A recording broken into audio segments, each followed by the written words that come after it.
शुक्राचार्य ने क्यों बसाया मक्का मदीना? एक अनसुना सच। हमेशा से यह बहस का विषय रहा है कि मुस्लिमों के पूर्वज क्या वाकई हिंदू ही थे।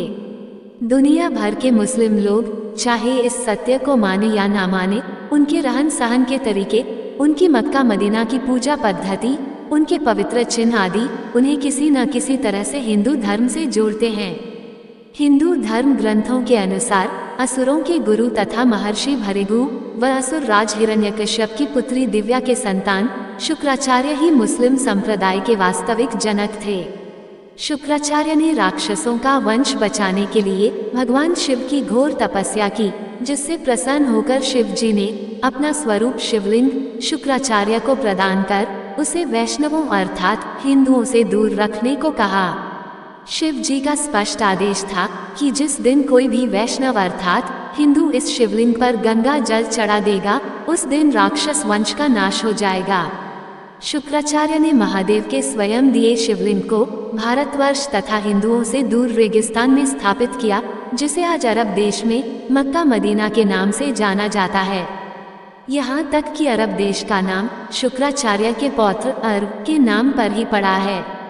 शुक्राचार्य मूल रूप से काव्य ऋषि थे और उनके सम्मान में मक्का मदीना के शिव मंदिर को काव्या नाम दिया गया।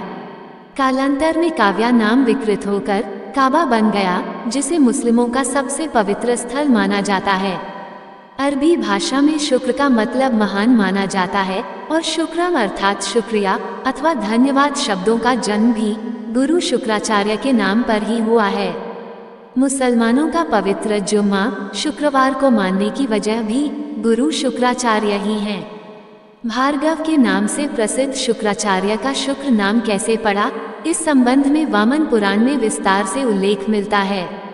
एक कथा के अनुसार जब शुक्राचार्य को भगवान शिव निगल जाते हैं, तब शिव जी के उदर में जाकर भार्गव ने भगवान शिव की स्तुति प्रारंभ कर दी, जिससे प्रसन्न होकर शिव जी ने उनको बाहर निकलने की अनुमति दे दी।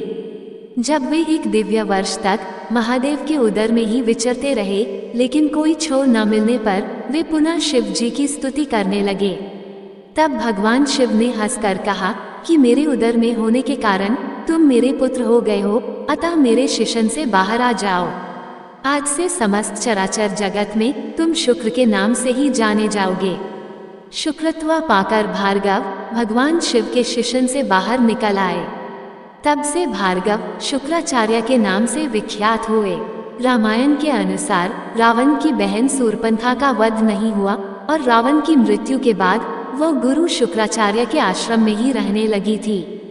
ये सबको पता है कि भगवान श्री राम के आदेश पर लक्ष्मण ने शूर्पणखा के नाक कान काट दिए थे और तभी से वह अपना चेहरा ढककर रहती थी। शूर्पणखा के चेहरा ढकने की परंपरा को अरब देश की औरतें आज भी निभाती हैं। अरब देशों के रेगिस्तान में तेज धूप होने की वजह से वहां के लोगों ने सिर ढकने के लिए टोपी पहनना शुरू कर दिया, जो आगे चलकर उनकी पूजा पद्धति में शामिल हो गया। रेगिस्तान में उपजाऊ जमीन, अनाज आदि के अभाव में लोगों ने जानवरों को मारकर खाना शुरू किया और इस हत्या को कुर्बानी का नाम दिया गया। इंसानों के मरने के बाद उन्हें जमीन में दफन करने की परंपरा शुरू हुई, जिसका मुख्य कारण रेगिस्तान में जलाने योग्य लकड़ी का ना होना था। काबा में 360 मूर्तियां हैं, जिनमें शनि और चंद्रमा की मूर्तियां शामिल हैं। मुस्लिम इतिहासकारों के अनुसार इनमें से ही एक मूर्ति को अल्लाह का नाम दिया गया। शनि, चंद्रमा के अलावा सूर्य और अन्य ग्रहों की मूर्तियों का वहां होना इस बात का प्रतीक है कि काबा में नवग्रहों की पूजा की जाती थी। हिंदू धर्म आज भी नवग्रहों की पूजा करता है और यह माना जा सकता है कि मुसलमानों को नवग्रह की पूजा सिखाना गुरु शुक्राचार्य का ही काम है। अर्धचंद्र को हिंदू धर्म में पवित्र माना जाता है, क्योंकि यह भगवान शिव के ललाट की शोभा बढ़ाता है। अर्धचंद्र चिन्ह का काबा में महादेव के प्रतीक पर होना इस चिन्ह को मुसलमानों में पवित्र बनाता है और इसे इस्लाम के झंडे पर स्थान दिया गया है। हिंदू धर्म के पवित्र शब्द ओम के संस्कृत रूप ओम को अगर शीशे में देखें तो यह अरबी भाषा में लिखे गए अल्लाह की तरह दिखाई देता है। यहाँ तक कि मुसलमानों में पवित्र माना जाने वाला 786 अंक भी ओम से ही बना है। ध्यान देने वाली बात यह है कि कोई भी मुसलमान इस बात को स्वीकार नहीं करता कि 786 अंक वास्तव में हिंदुओं का वैदिक प्रतीक ओम है। कोई भी मुस्लिम बुद्धिजीवी ये नहीं बता पाता कि अगर 786 अंक ओम नहीं तो आखिर क्या है। मुसलमान मक्का जाकर काबा के शिवलिंग की 7 बार परिक्रमा भी करते हैं, जो बहुत पहले से चला आ रहा है। गुरु शुक्राचार्य ने यकीनन इस्लाम से पूर्व पैदा हुए अरब क्षेत्र के लोगों को हिंदू पूजा पद्धति सिखाई होगी। मक्का से कुछ ही दूरी पर एक बड़ा साइन बोर्ड लगा है जिस पर लिखा है कि इस क्षेत्र में गैर मुस्लिमों का प्रवेश वर्जित है। ये साइन बोर्ड उस समय का प्रतीक माना जाता है जब इस्लाम की शुरुआत हुई थी, तथा ये भी अंदाजा लगाया जा सकता है कि शुक्राचार्य ने भगवान शिव की दी हुई चेतावनी पर अमल करते हुए इस मंदिर के क्षेत्र में हिंदुओं के प्रवेश पर प्रतिबंध लगाया होगा। जहां भगवान शिव का मंदिर होता है वहां पवित्र नदी का पानी भी पाया जाता है। हिंदू मंदिरों की यह परंपरा भी काबा से जुड़ी हुई है और मंदिर के साथ ही पवित्र पानी का स्रोत भी स्थित है जिसे जम पानी के नाम से जाना जाता है।